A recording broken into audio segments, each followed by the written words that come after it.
ही ज्ञानवर्धक और शिक्षाप्रद होने वाला है। आज हम आपको बताएंगे कि स्त्री का कौन सा अंग है जो रात को बड़ा हो जाता है और दिन में छोटा हो जाता है। ये कहानी बहुत ही ज्ञानवर्धक है, इसलिए आपसे निवेदन है इस वीडियो में अंत तक बने रहना। ये कहानी ध्यानपूर्वक सुने, आपके जीवन में बहुत काम आएगी। तो चलिए मित्रों, शुरू करते हैं कहानी को। और इस कहानी के माध्यम से आपको स्त्री के उस अंग के बारे में बताते हैं जो रात को बड़ा हो जाता है और दिन में छोटा हो जाता है। मित्रों, एक समय की बात है, माता लक्ष्मी धरती लोक पर भ्रमण कर रही थी। तभी उन्होंने एक स्त्री को जंगल में देखा जो विवाहित स्त्री थी। वह स्त्री पराये पुरुष से संबंध बना रही थी। उस स्त्री को ऐसा करता देखकर माता लक्ष्मी आश्चर्य में पड़ गई। तब माता लक्ष्मी विचार करने लगी कि यह एक विवाहित स्त्री है, शादीशुदा स्त्री है और फिर भी पराये पुरुष के साथ संबंध स्थापित कर रही है। ऐसा करना एक विवाहित स्त्री के लिए ठीक नहीं है। यह बहुत ही गलत और घिनौना कार्य है। स्त्रियां ऐसा क्यों करती हैं? जो स्त्री पति की लंबी आयु के लिए करवा चौथ का व्रत करती है और वही स्त्री पराये पुरुष के साथ संबंध स्थापित करें, यह विधाता का कैसा खेल है? इसके बारे में मुझे जरूर जानना चाहिए।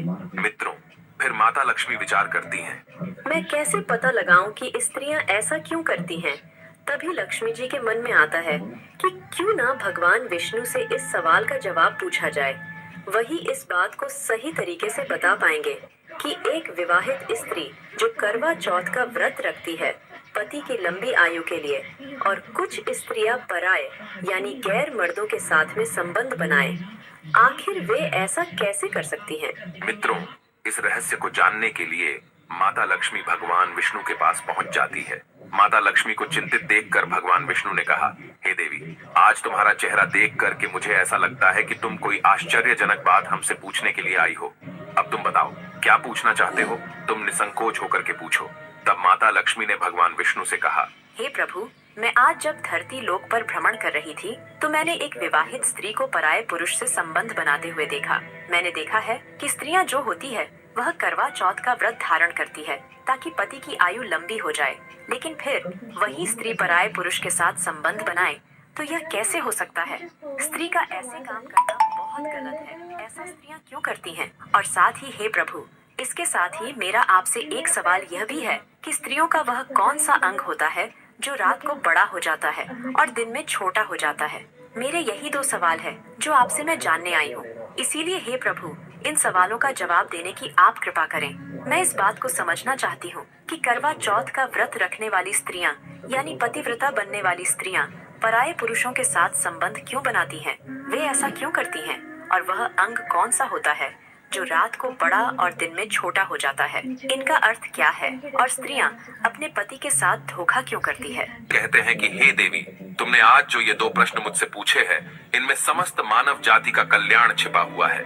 इसीलिए मैं तुम्हारे इन प्रश्नों का जवाब एक छोटी सी कथा के माध्यम से बताता हूँ, लेकिन आपको ध्यान पूर्वक हमारी इस कथा को पूरा सुनना होगा।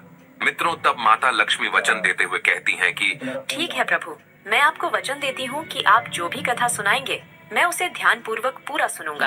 अब आप अपनी कथा आरंभ कीजिए और हमारी शंका का समाधान कीजिए। मित्रों, तब भगवान विष्णु कथा को आरंभ करते हैं और कहते हैं कि हे देवी, एक समय की बात है, किसी गांव में एक भागीरथ नाम का पंडित अपनी पत्नी धारणी के साथ रहता था। वह बहुत ही ज्ञानी था। वह पंडित नक्षत्र का भी बहुत बड़ा ज्ञानी था, यानी पुत्र हो या पुत्री, उसके नक्षत्रों को अच्छी तरीका से देख लेता था। उनकी जन्म कुंडली भी बना देता था। उसे शास्त्रों का भी बहुत अच्छा ज्ञान था। एक दिन की बात है, पंडित जी की पत्नी के गर्भ से एक पुत्री का जन्म होता है। अब जो पंडिताइन थी वह पुत्री को पाकर बहुत ही खुश थी, परंतु इधर जब पंडित ने जब अपनी बेटी की जन्म कुंडली को देखा तो बहुत ही घबरा गया। लेकिन जो बात थी उसने अपनी पत्नी को नहीं बताई, क्योंकि हाल में ही उसकी पत्नी ने प्रसव किया था। इसलिए उस पंडित ने वह बात अपनी पत्नी को नहीं बताई। अपनी पुत्री को पाकर वह पंडिताइन बहुत ही प्रसन्न थी। कुछ दिनों के बाद जब उस बेटी का नामकरण किया गया तो पंडित जी ने अपनी पुत्री का नाम देवयानी रख दिया। देवयानी जो थी वह दिखने में बहुत ही सुंदर थी। धीरे धीरे समय गुजरता गया और बेटी बढ़ती गई। जब देवयानी जवान हो गई और विवाह के लायक हो गई तो देवयानी की माँ ने अपने पति यानी कि पंडित जी से कहा कि हे पिया जी, अपनी बेटी जो है वह अब विवाह के योग्य हो गई है। अब आप कोई अच्छा सा वर ढूंढ कर